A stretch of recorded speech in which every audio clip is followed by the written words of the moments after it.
The morning sun had only just begun to stretch its golden fingers across the city skyline when Eleanor Simmons walked out of her penthouse suite, heels clicking rhythmically against marble. Her schedule, like every other day, was packed to the brim. Board meetings, investor calls, a speech at a leadership summit, and a brief 15-minute window for lunch if she could squeeze it in.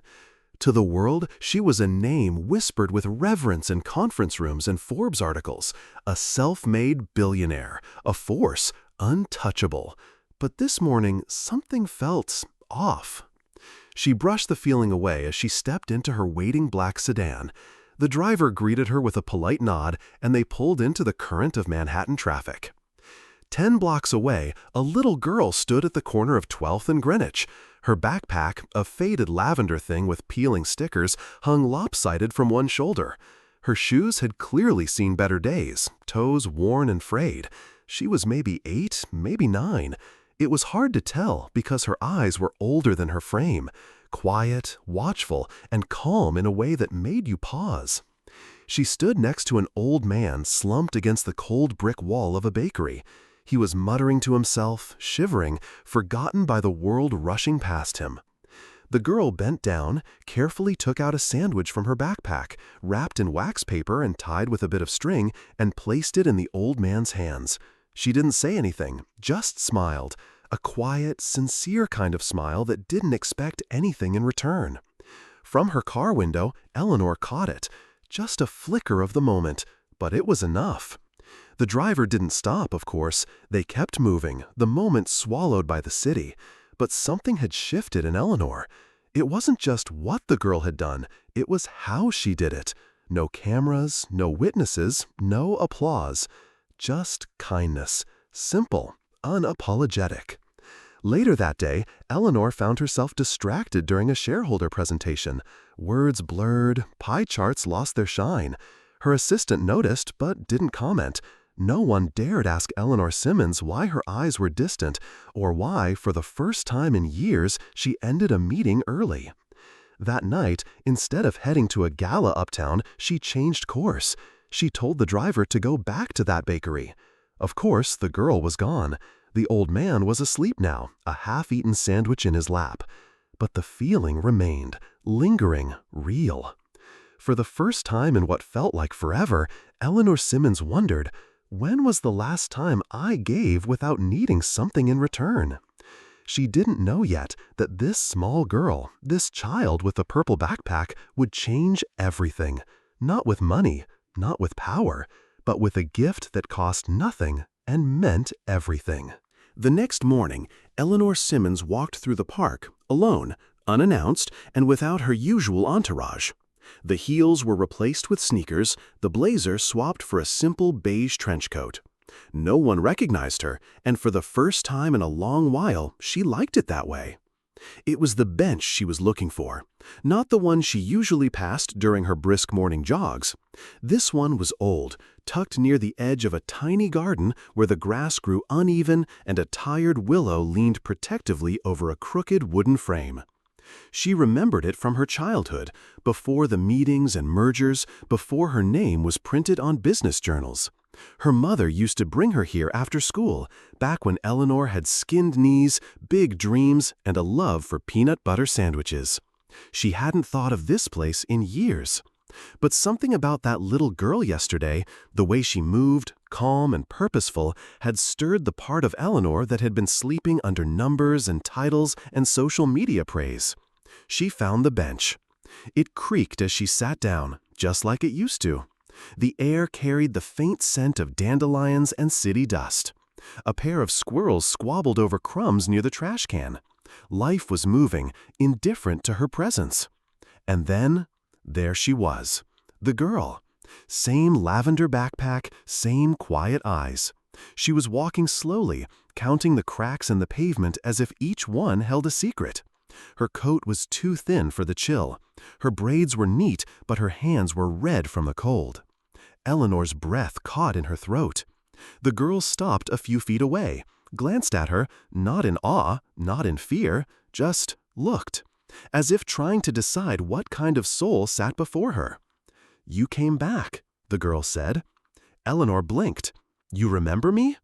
You were in the car. You saw. It wasn't a question. It was a fact, gently spoken. What's your name? Eleanor asked. The girl hesitated, then sat down at the far edge of the bench. Everyone calls me Zuri.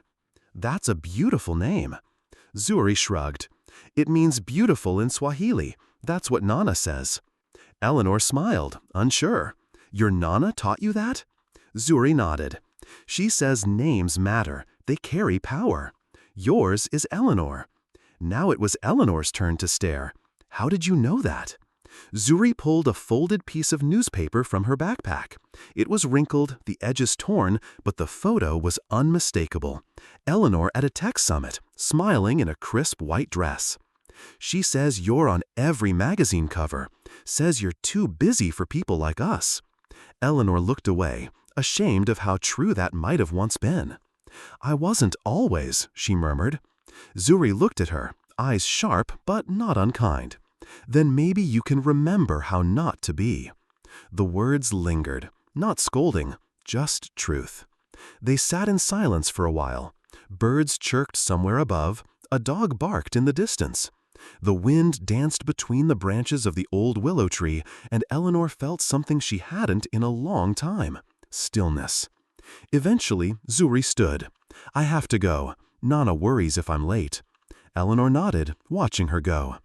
Just before she turned the corner, Zuri paused. You should come back tomorrow. This bench doesn't forget people. Eleanor stayed long after the girl disappeared, her fingers tracing the weathered wood beneath her. The city could keep its titles and towers, for today, Eleanor had found something richer. Not in marble, not in stocks, but in a child's invitation to remember who she used to be. The sky over Eastwood turned amber as the day sank into dusk. Apartment windows blinked to life one by one, like tired eyes reluctantly welcoming the dark. The streets grew quieter, except for the distant hum of a city bus and the occasional bark of a dog. And in a small corner of a forgotten block, a single porch light glowed steady, warm, unwavering. Zuri stepped through the crooked gate and into the familiar yard. The path to the porch was cracked with time, but she knew each dip and bend by heart. At the top of the steps sat a pair of battered gardening gloves and a chipped mug of tea gone cold. And above them all, the porch light. It had been there for as long as she could remember, always turned on before sunset. It never blinked, never flickered, even during storms, even when the power bill came late. Somehow, Nana always made sure it stayed lit. Nana? Zuri called softly as she pushed open the screen door, the hinges groaning in protest. In the kitchen, baby, came the answer, smooth as honey and twice as comforting. Zuri slipped off her shoes and padded across the faded linoleum, her backpack bouncing lightly behind her. Nana was at the stove, stirring something in a dented silver pot that smelled like garlic, onion, and hope. She wore her usual patterned house dress and a blue apron embroidered with tiny sunflowers. Her silver-gray hair was tucked beneath a scarf, and her back, though curved with years, moved with purpose. "You're late," Nana said, not turning around. Zuri smiled. "I was at the park." "That girl again?" Zuri paused, surprised. "She's not a girl. She's someone important. Her name's Eleanor." At that, Nana turned slowly, raising one wise eyebrow. "The Eleanor Simmons?" Zuri nodded, sliding into one of the mismatched kitchen chairs. "I think she's sad, Nana, or tired. She sat on the bench with me today and didn't say much at first, just sat, like she needed to remember how." Nana stirred the pot once more, then turned off the stove. She walked over, wiped her hands on a dish towel, and sat across from Zuri, folding her hands. "There are two kinds of rich folks," Nana began, voice low and calm. "The ones who count their money and the ones who count their blessings. Hard to be both. But every now and then, God taps one on the shoulder and says, 'Remember.' Maybe you're her tap." Zuri tilted her head. "Why me?" Nana smiled, reaching out to gently cup Zuri's cheek. "Because you notice what others miss. Because you listen. Because even though we don't have much, you still give. Zuri glanced toward the window. The porch light's glow filtered through the curtains like a secret the house was keeping. You always leave that light on, she said, even when we're not home. Nana nodded. It's how I was raised. Light the way, for others and for yourself. Zuri thought about that, about Eleanor, alone on that park bench, about the way her eyes softened just for a second when Zuri had told her the bench doesn't forget. I think she might come back tomorrow, Zuri said quietly. Then you know what to do, Nana replied. Be there, be kind, and let the light stay on. Later that night, as Zuri lay in bed with her purple backpack hanging from the bedpost and her favorite storybook tucked under her pillow, she watched the soft glow of the porch light spill in through her window. Outside, the city buzzed and flickered and forgot. But here, on a quiet block under Nana's roof, the light never wavered. It waited, for the weary, for the lost, for the woman who had everything and somehow needed something more. Eleanor Simmons sat alone in the back seat of her town car, hands clasped tightly in her lap. The leather was buttery soft, the scent of polish and jasmine clinging faintly to the air. Outside the tinted windows, the city passed like shadows, blurred and quiet, distant and cold. The driver didn't speak. He never did. Her office had been glass and chrome and people who nodded too quickly. Her penthouse had been marble floors and silence too loud to ignore. Her bank accounts, plump, obedient, could buy anything, except the thing she hadn't realized she'd lost until a little girl with a purple backpack gave it back to her. A reason to pause. She touched her chest, not in pain, not exactly, but in absence, as if something essential had grown still inside her, breath maybe, or warmth. Zuri had sat beside her like it was the most natural thing in the world. No questions about her legacy, no awe for her money, just presence, gentle, curious, real. That night, Eleanor found herself back at the park. Not in her designer heels, but in sneakers she hadn't worn in years. No assistant trailing her, no phone in hand. Just her coat, a scarf, and a heart she wasn't quite sure how to carry. The bench was empty when she arrived. The light above the pathway flickered once, then held steady. Eleanor sat down slowly, the wooden slats creaking beneath her, the cold pressing against her palms. She didn't know how long she sat there. Minutes, hours. Time felt strange when you were trying to feel human again. A soft rustling pulled her from her thoughts. She turned. Zuri. That same purple backpack, that same calm gaze, like she saw past Eleanor's designer shell straight into something truer. You came back, Zuri said simply. Eleanor nodded. I don't know why. Zuri didn't press. She sat beside her again, knees swinging above the gravel. You looked like you were trying to remember something, the girl said. Eleanor let out a quiet breath. Maybe I'm trying to remember how to breathe. There was a long silence. Then Zuri leaned her head back and looked at the stars just beginning to show. Nana says people don't forget how, they just forget they're allowed to. That made Eleanor blink. Allowed to breathe? Zuri nodded. When you carry too much for too long, sometimes you think you don't deserve to stop. The billionaire, once a lioness in boardrooms, once the face of magazine covers and mergers, felt tears prick at the corners of her eyes. She turned away quickly. I don't know how a child your age knows that. Zuri shrugged. Maybe I don't. Maybe I just sit on this bench enough to notice things. Another silence settled, but this time it didn't feel empty. It felt companioned. Eleanor reached into her coat pocket and pulled out a small, elegant envelope. She placed it gently in Zuri's lap. What's this? The girl asked. A scholarship, Eleanor replied. For any school, any dream, no expiration. Zuri's eyes widened. Why? Eleanor smiled, a little wobbly. Because today, you helped me remember I'm still alive. Zuri looked down at the envelope, then up at the woman with tired eyes and a softer smile than yesterday. "You should keep breathing, Mrs. Simmons," she said. "The world's still waiting for you to show up." And for the first time in a long time, Eleanor didn't feel like running. She felt like staying. She felt like breathing. Like maybe, just maybe, she was allowed. The wind had picked up by the time Zuri made it home, her purple backpack bouncing softly against her spine. The streets of the neighborhood were lined with sleepy porches and flickering lamplight, and as she turned onto her block, the warm glow of Nana's front window pulled her forward like a lighthouse. Inside, the house smelled of cinnamon and something toasting in the oven. It was always like that, Nana's house, a place where silence wasn't cold and everything felt stitched together with invisible thread. Zuri stepped through the door and quietly shut it behind her.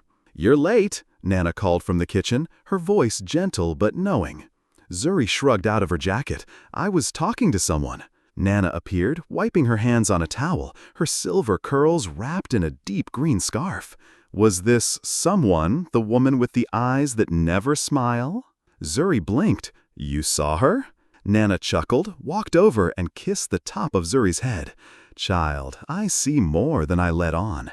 You carry the weight of others in your shoulders. I know that look." Zuri sat down at the little kitchen table, resting her chin on her hand. She looked like she forgot how to live. Nana set a mug of cocoa in front of her, marshmallows already melting, and joined her with a sigh. That's the kind of forgetting the world teaches grown-ups too well, and it takes something real to unteach it. Zuri stirred the cocoa. "Like kindness?" Nana nodded. "Kindness, stillness, listening, and showing up, even when you don't know how much someone needs you to." Zuri looked up. "Nana, is it okay to talk to people who seem broken?" Nana took a slow sip of her tea before answering. "Baby, everyone's broken somewhere. What matters is whether we see their cracks as something ugly or something light can shine through." There was a pause, and then Nana leaned closer. "But listen to me now. Helping others is a gift, but don't lose your light in the process. You need rest, you need cocoa, you need nights like this." Zuri smiled, the steam from her mug curling like warm fingers around her face. She looked around the kitchen, at the faded wallpaper with sunflowers, the clock that ticks a beat too slow, the photo of her mother on the fridge smiling from long ago. "Nana, can we make extra cocoa tomorrow?" Nana raised an eyebrow. "Expecting company?" "Maybe," Zuri said softly. "I think she might need a second cup." Nana smiled, slow and wide. "Then we'll make it with extra marshmallows. No soul ever healed without a little sweetness." And in that tiny kitchen, under the hum of the heater and the hush of the night, a little girl sipped courage from a chipped mug, ready to give it away again, one cup at a time. There was a building Zuri passed every afternoon on her walk home from school. It was old, red brick and tired, with windows that squinted at the street like they were too ashamed to be seen. No one ever stood on the steps. No laughter ever spilled from the doors. And yet, Zuri always slowed down when she passed it. Today, she stopped completely. Across the third window on the second floor, something stirred. Just for a second, a flicker of movement behind the dusty glass. She squinted. A pale curtain twitched and fell still again. Zuri's heart whispered something small and curious. "Go back." She crossed the street and stood under the building's shadow. The window above was gray with grime, but she could make out the outline of a figure. A woman, maybe. Still, unmoving, almost invisible behind the thickness of the years layered on the glass. No one noticed her. Zuri realized it wasn't because they didn't care. It was because they had forgotten to look. Later that night, Zuri sat curled on Nana's couch with her knees tucked beneath her. The room glowed with the soft rhythm of jazz and lamplight. Nana was darning a sock, her fingers nimble and patient. "Nana," Zuri began, "do you think someone can become invisible if no one talks to them for long enough?" Nana looked up, her brow gently raised. "Not truly invisible, but sometimes they believe they are, and that's just as lonely." "There's someone in that old building on Willow Street," Zuri said. I don't think anyone sees her." Nana set the sock down and studied her granddaughter with eyes that had weathered storms. "Do you see her?" Zuri nodded slowly. "Then maybe," Nana said, "you're the one meant to remind her she's still here." The next day, Zuri returned to the same spot with a folded note in her pocket. She stood outside the building and looked up again. The curtain didn't move this time, but she still felt something, like breath held behind the glass. She took out the note, placed it carefully between the bars of the front gate, and whispered into the silent bricks. "Hi, I see you. My name is Zuri. If you want to talk, I'll be here again tomorrow."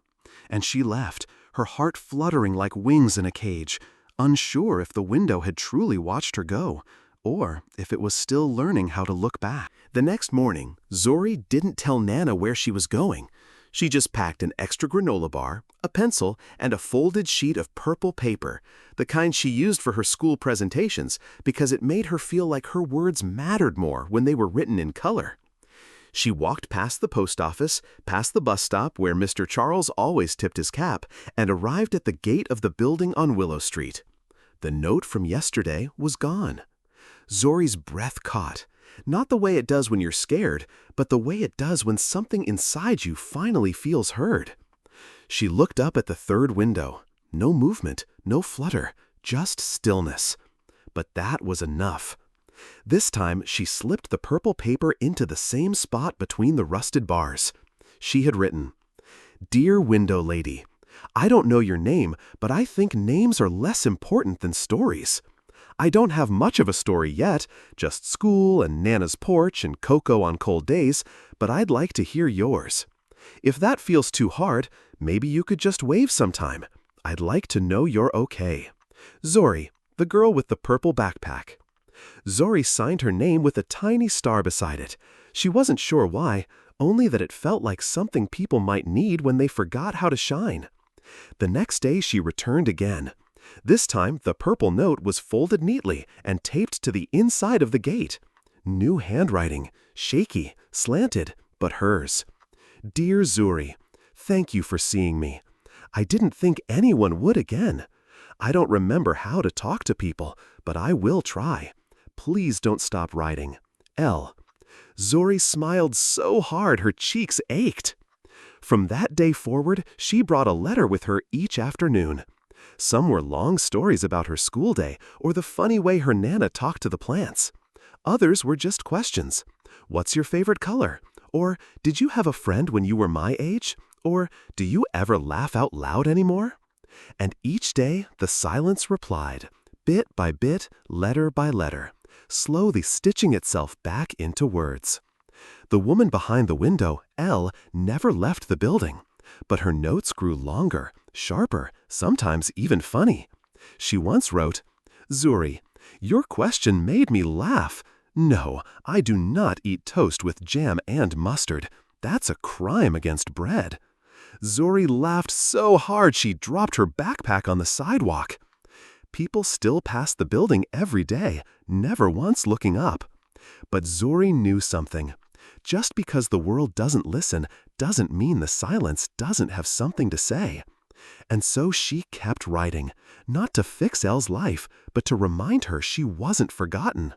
Because sometimes the smallest act, a letter tucked into a gate, could be louder than a shout.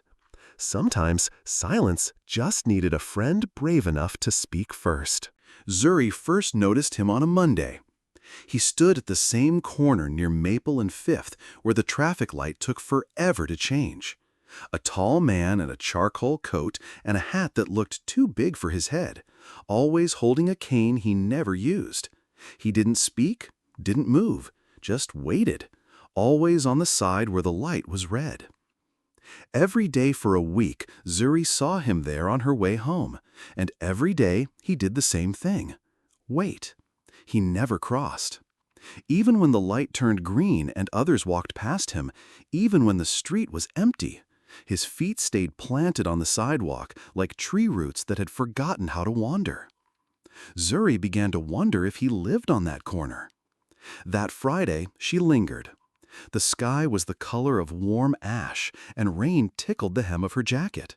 She pulled her purple backpack higher on her shoulders and stepped a little closer. "Hi," she said, softly, standing beside him. The man didn't answer, but he turned his head just slightly. His eyes were not unkind, just tired, like pages read too many times. "You waiting for someone?" Zuri asked. A pause. Then, in a voice like creaky floorboards, he said, "I'm waiting for a memory." Zuri blinked. A memory? He nodded toward the intersection. "My wife used to meet me right here after work, every Friday for 32 years. She'd cross that street, always in a hurry, always with a sunflower tucked in her bag." He paused. "She passed 3 springs ago, but I still come, just in case my feet remember something my heart hasn't yet forgotten." Zuri didn't speak right away. Her heart ached with something delicate and wide, like a song with no words. "I think," she finally said, "that kind of waiting is love that never stops knocking." The man looked at her then, really looked. Something in his face softened, like a curtain finally letting in light.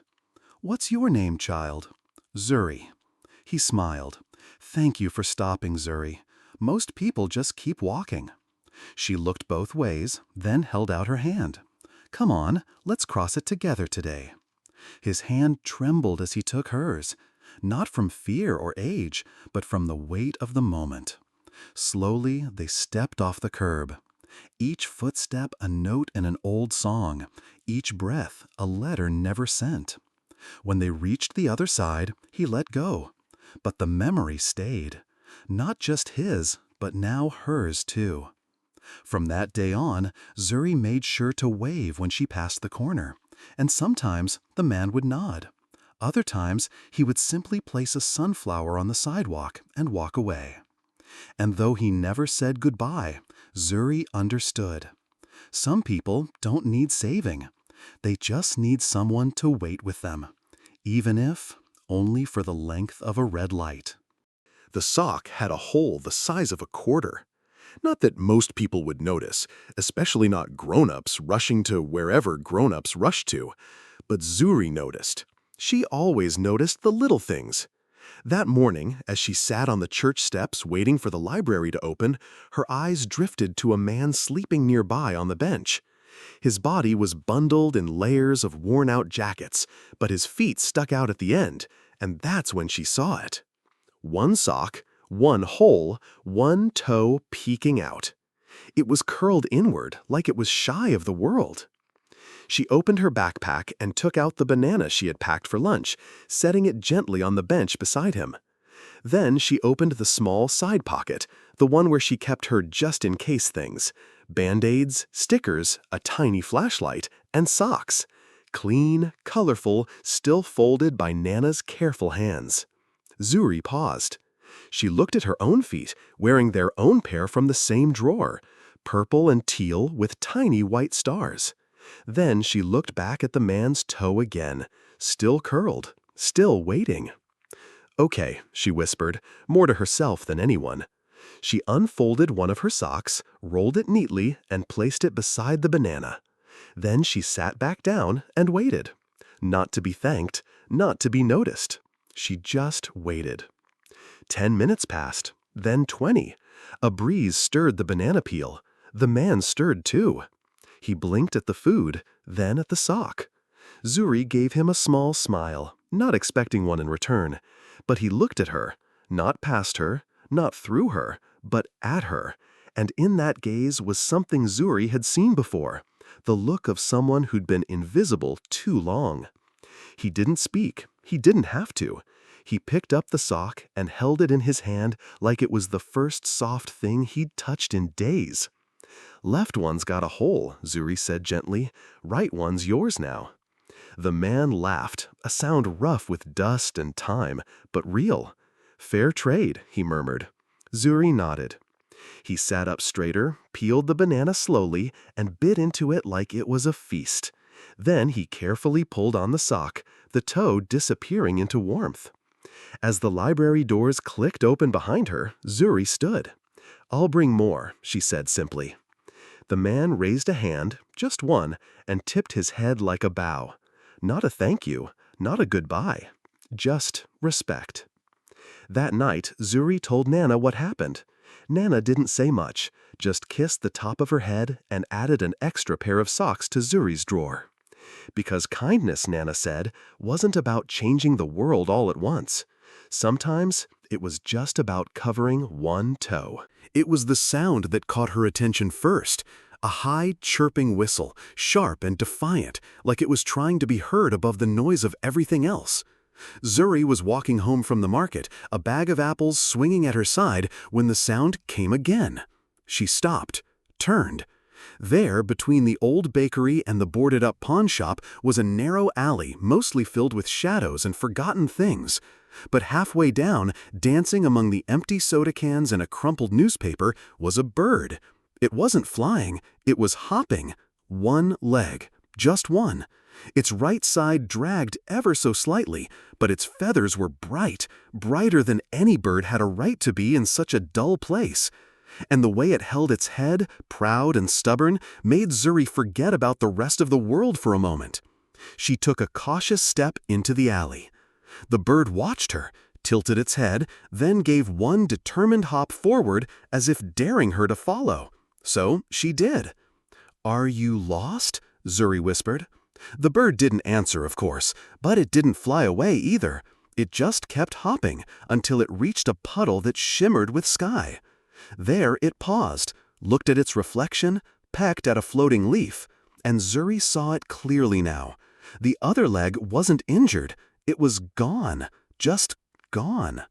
Her heart ached, the way it always did when something beautiful looked like it didn't belong in its setting. Like a sunflower growing from concrete, like music in an empty house, like a one-legged bird in a cold alley. But the bird didn't look broken, not once. In fact, it looked almost proud. Zuri crouched slowly and placed a piece of apple on the ground. The bird hopped over, curious, pecked at it, then turned its beak up in what Zuri swore looked like gratitude. "You're not waiting for someone to save you, huh?" she murmured. "You're just making it work." The bird chirped once more, hopped in a half circle, then took off, not in flight, but in that same defiant rhythm. One hop, pause, one hop, forward. Zuri sat on the edge of the puddle for a long time after the bird disappeared. She thought about people, about how some wounds are invisible and others aren't. But either way, the world still moves. And maybe the real courage isn't in pretending you're not hurting. Maybe the real courage is learning to dance anyway, with one leg, with half a heart, with whatever pieces you've got left. That night, Zuri drew a picture in her notebook. A one-legged bird on a tightrope with stars under its wings and fire in its eyes. At the bottom, she wrote, "Even broken things can find balance." It started to rain the moment Zuri stepped off the curb. Not a drizzle, not a playful sprinkle, but a full-on sky-is-weeping kind of downpour. She reached for her backpack, pulled out the little purple umbrella with the chipped handle and the sticker of a smiling frog she'd put on when she was 7. She clicked the button. Nothing. Tried again. Still nothing. The umbrella shuddered, whimpered, and then, in a final act of defiance, unfolded halfway before locking into a crooked, useless angle. Water poured down the bent side, soaking her right shoulder in seconds. Zuri stood there, blinking into the rain, mouth twisted into something between a laugh and a sigh. Of course, it would be today. The day she'd worn canvas shoes instead of boots. The day she'd forgotten her coat. The day her hoodie zipper got stuck halfway and refused to go up or down. And now the umbrella, the last line of defense, had surrendered too.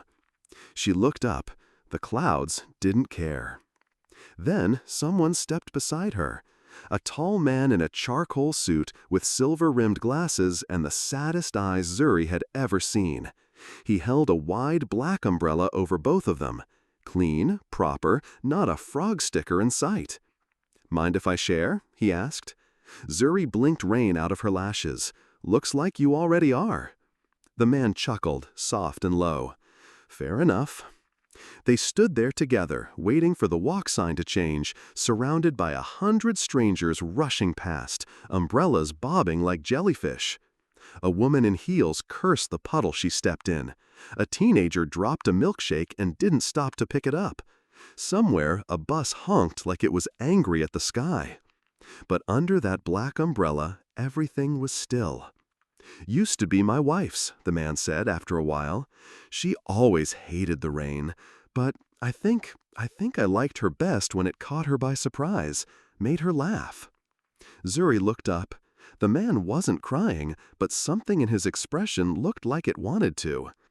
"She passed last year," he added, almost as if apologizing. Zuri nodded. "I'm sorry." "She would have liked your umbrella," he said, glancing down. "Crooked, bright, and refusing to give up, just like her." Zuri smiled, small and real. The walk sign blinked green. They crossed together. At the other side, the man nodded once, then walked off into the curtain of rain, vanishing slowly like ink on wet paper. Zuri looked at her broken umbrella. It still didn't open right, still didn't shield her the way it was supposed to, but she held it high anyway. Let the rain fall. Let it wash and soak and sing. Because sometimes the umbrella doesn't work, and sometimes you meet someone who reminds you, even in the storm, you are not alone. The bench was cold, as always, the kind of cold that seeped through fabric and settled into bones. But Zuri sat anyway, legs swinging just above the puddled concrete, her purple backpack tucked against her side, and her sketchbook open across her lap. It was the same bus stop she passed every day after school, the one with the peeling schedule taped to a fogged-up glass panel, the one with the crooked trash can that never seemed empty. But today, she didn't pass it. Today, she stopped. Maybe it was because of the rain? Maybe it was the way the air smelled like old Brad and rust and something kind. Or maybe it was the man already sitting there. He had a beard like clouds and a coat that had once been navy but now wore the weariness of years. His shoes didn't match, one black, one brown, and beside him on the bench sat a single plastic bag with 2 apples and a thermos labeled "World's Okayest Dad." Zuri sat at the other end of the bench, quietly. He didn't look at her, didn't speak. But after a moment, he said, "That pencil you're using, it's too soft for outlines." Zuri blinked. "Excuse me?" He pointed to her sketchbook without turning. "That's a 4B. It'll smudge. Use an HB next time. Lighter touch." She stared at him. Then down at her page, a sketch of a one-legged bird on a telephone wire. Wind-blown, proud. "How do you know that?" she asked. He shrugged. "Used to be an illustrator. Once. Before I forgot how to draw." There was a pause. "Can you really forget?" Zuri asked. He smiled. Not with his mouth, but with his shoulders, like the memory of something good had brushed past. Only if you stop noticing the world. Another bus passed. Neither of them moved. Then he started talking, not about pencils or sketchbooks, but about stories. Not the kind in books or on screens, but the kind you only learn if you listen long enough at places like this. "This stop," he said, tapping the bench with his cane, "has heard more truth than most churches. I once saw a woman find out she was going to be a grandmother right here. Screamed and laughed and danced with her phone like it was a magic wand." Zuri smiled. A week later, he added, someone sat in that same spot and said goodbye to the only love he ever had. Just whispered her name and cried without wiping a single tear. He paused. "Funny thing about benches," he said. "They don't move, but they carry stories anyway." Zuri looked around, at the puddles, the rust, the frayed poster half advertising a music lesson, and then she drew. Not a bird this time, but a bench with ears, and all around it ghosts of stories, laughter and sorrow tangled like smoke, A grandmother twirling, a man whispering goodbye, a little girl with a purple backpack sketching quietly at one end. When she looked up, the man was watching her. "You saw them too," he said. She nodded. He stood, slowly, like the weight of years didn't want to let go. "Thank you for sitting a while," he said. Zuri looked down. "Thank you for remembering." He tipped an imaginary hat, smiled again without his mouth, and walked off toward a bus that wasn't there yet. Zuri sat a little longer. Then she added a line beneath her drawing. "Even silence has a story, if you sit still long enough to hear it." The old greenhouse stood at the edge of the neighborhood like a forgotten secret. It was hidden behind the shuttered laundromat and the chain-link fence tangled with ivy and thyme.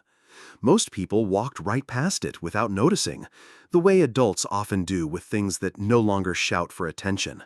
But Zuri noticed. She noticed the slant of sunlight that always seemed to find its way through the cracked panes. She noticed the way the vines crept around its corners like fingers gently holding on to memory.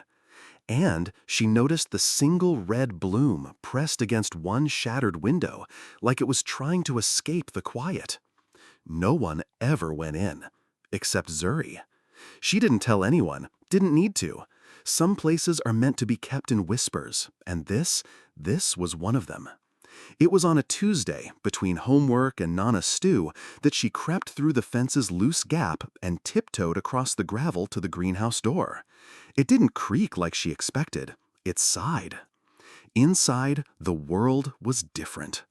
Dust floated like dandelions. Pots lay toppled, cracked, some still full of soil that smelled like memories. And in the middle, bursting through the floorboards like a song refusing to stay silent, was a flower. Not just any flower, a wild orchid. Its petals were a deep, defiant pink. Its stem, crooked and elegant, arched toward the light that filtered through the shattered roof. Around it, the floor was broken. Glass shards sparkled in the dirt like old stars. No one had watered it, no one had fed it, and yet it bloomed. Zuri crouched beside it, breath held. "You're not supposed to be here," she whispered. The flower, of course, said nothing, but it stayed, and that was enough. She pulled out her sketchbook, not to draw this time, but to write. Some things grow not because they are planted, but because they refuse not to. She came back every few days, sometimes just to look, sometimes to talk. Once she read a poem she wrote about growing up in a world that didn't always see her. And maybe it listened, because the flower stayed. Even when the rain came, even when frost kissed the windows, even when someone threw a rock and shattered another pane. One afternoon, she found someone else there, a boy, maybe 12, skinny, jacket too thin, hair too long. He didn't look at her, just stared at the orchid like it held all the answers to questions he hadn't learned how to ask yet. "She shouldn't be alive," he said without turning.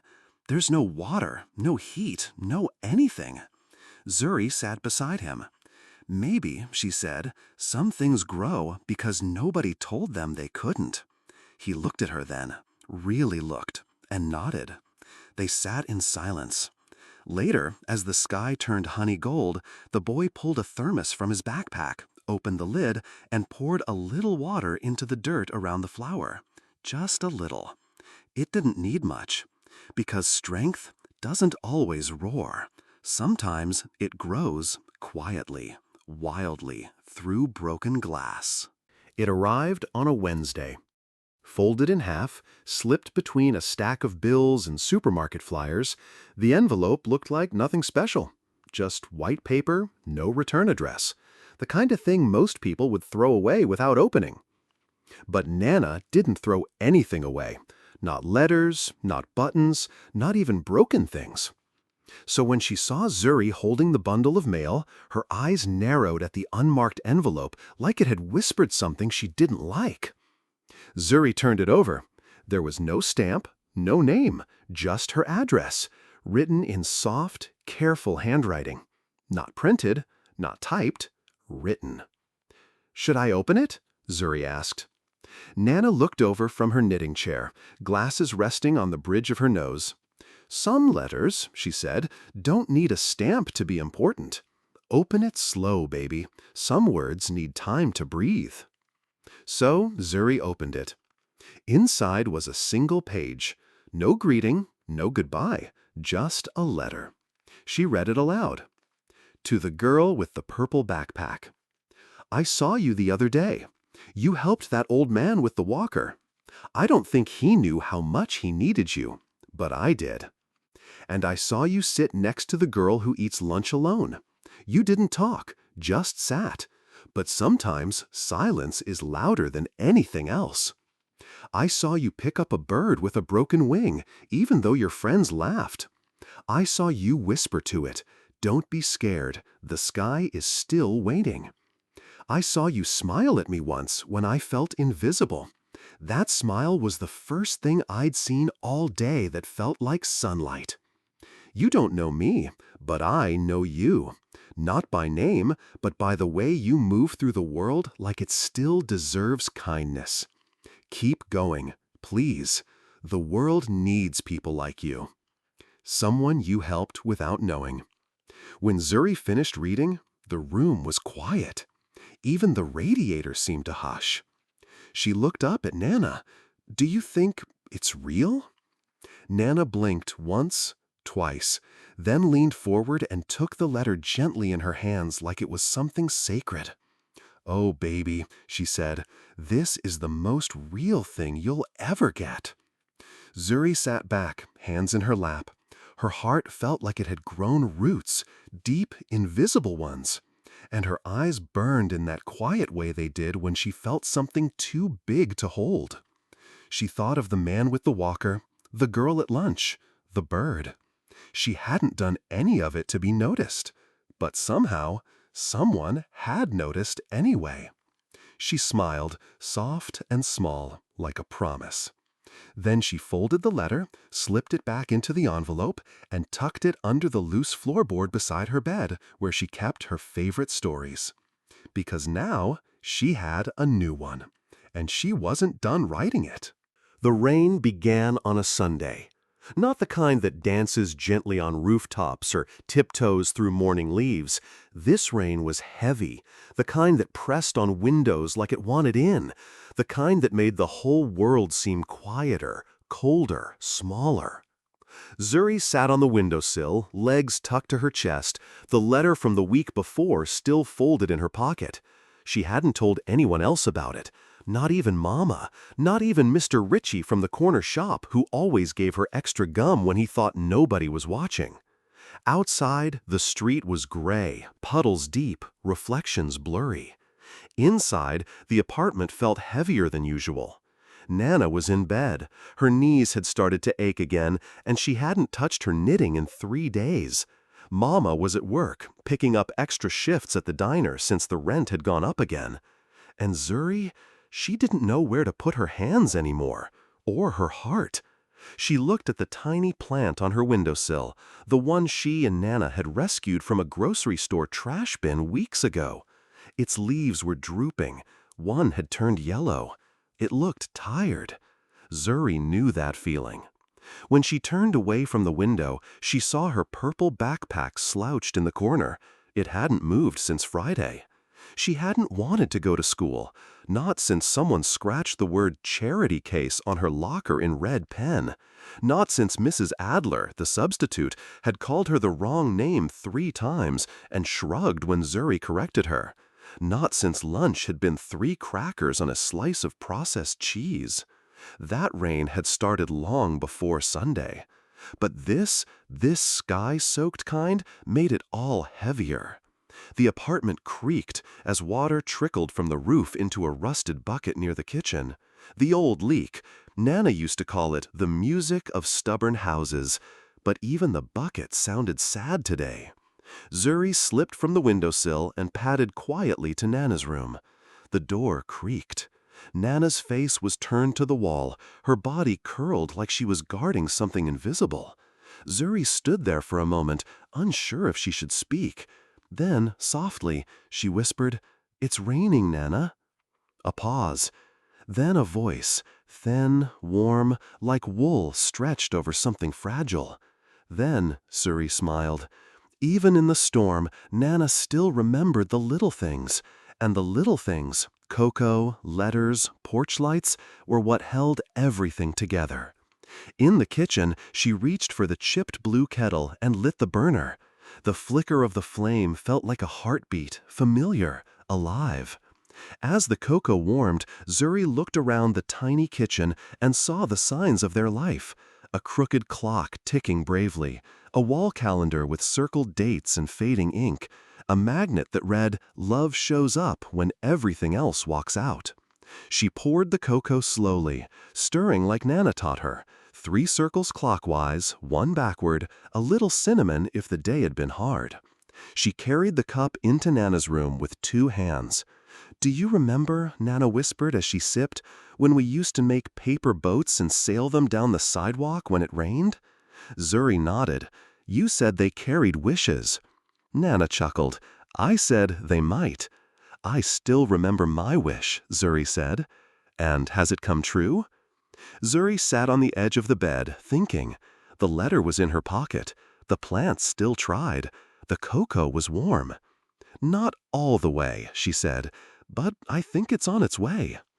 Outside, the rain kept falling, slow, steady, persistent. And for the first time in days, it didn't feel like a weight. It felt like a cleansing, a reminder that even skies need to cry before they clear. Zuri leaned her head against Nana's shoulder. "Tomorrow," she said, "I think I'll bring my paper boats back." "Good," Nana whispered. "The sidewalk's been waiting." And in the hush of that storm-soaked apartment, with cocoa in hand and hope returning quietly like a familiar melody, Zuri believed it too. Even rain that stays too long eventually runs out of reasons. The morning was soft. Not silent, but hushed, like the world was holding its breath. The sky still wore its pale gray blanket, but the rain had finally stopped.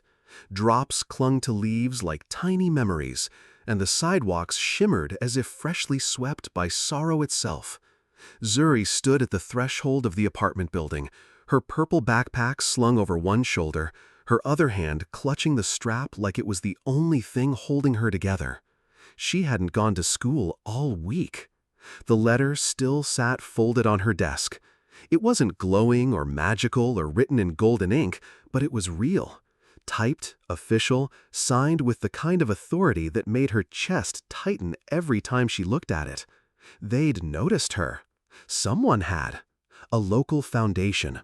Something about youth and kindness and invisible impact. They wrote about the day she helped the woman on the corner breathe again. The woman who forgot how. They mentioned her name. They said she'd been nominated for something. Zuri didn't understand all of it, but she knew enough to know it mattered. Still, she hadn't told anyone. Not Nana, not Mama, not even the boy in math class who sometimes shared his juice box. She hadn't even stepped out the door. Until now. The step was small, ridiculously so. A crack in the sidewalk met her foot like it remembered her. The sky stretched wide above, and somewhere a car alarm chirped before falling silent again. The world was moving, but slower, softer, like it was waiting for her to catch up. She turned toward the crosswalk, toward the street that would take her to school. She hesitated. What if someone laughed? What if the scratch on her locker was still there? What if the award, or whatever it was just a mistake? Behind her, the apartment door was still ajar. Warmth clung to it. Nana's tea still steeping. Mama's half-finished grocery list on the table. Zuri looked down at her shoes. They were still muddy from yesterday's walk to the corner store. She almost turned back. Then she heard it. A small voice, no louder than a whisper. Walk like the world owes you nothing, and love like you've got everything to give. Nana's voice, from last winter, A night when the heater broke and all they had was a pile of blankets and a single candle. Zuri closed her eyes, took a breath, and stepped forward. She passed the old alley with the broken mural, past the bench where the woman once wept and forgot how to breathe, past the bakery that always smelled like warm sugar and cinnamon. Everything looked the same, but it felt different. Maybe it was her. When she reached the school gate, the bell hadn't rung yet. Students clustered in groups. Some wore headphones. Some tossed a ball back and forth. A few glanced her way, but no one said anything cruel. No one pointed. No one laughed. She stood still, and then she walked forward. One step, then another. She didn't run. She didn't lower her head. She just moved. Inside, the halls were familiar. The cracked tile, the buzzing lights, the posters with bent corners and faded tape. She reached her locker and paused. The red writing was gone. In its place, a single sticky note. 3 words. You matter too. No name, no signature, just those words. Zuri touched the note gently, her fingers brushing the paper like it might disappear. She smiled. Not the kind you wear for others. The kind that sneaks out when you least expect it. Quiet, real, stitched together from moments no one else sees. The kind that says, I'm still here, and I'm still walking. That morning, the step she almost didn't take led her back to a place that hadn't changed, but somehow welcomed her anyway. And somewhere deep inside, she took another step too. One into the girl she was becoming. One into the life waiting on the other side of fear. The auditorium wasn't grand, not in the way people think of when they picture velvet curtains or glittering chandeliers. It smelled faintly of old wood, pencil shavings, and the echoes of assemblies long past. The folding chairs squeaked when students shifted, and the stage lights buzzed softly overhead like tired bees. Zuri sat in the 3rd row, hands folded tightly in her lap, her purple backpack resting at her feet. Her name had been called 15 minutes ago.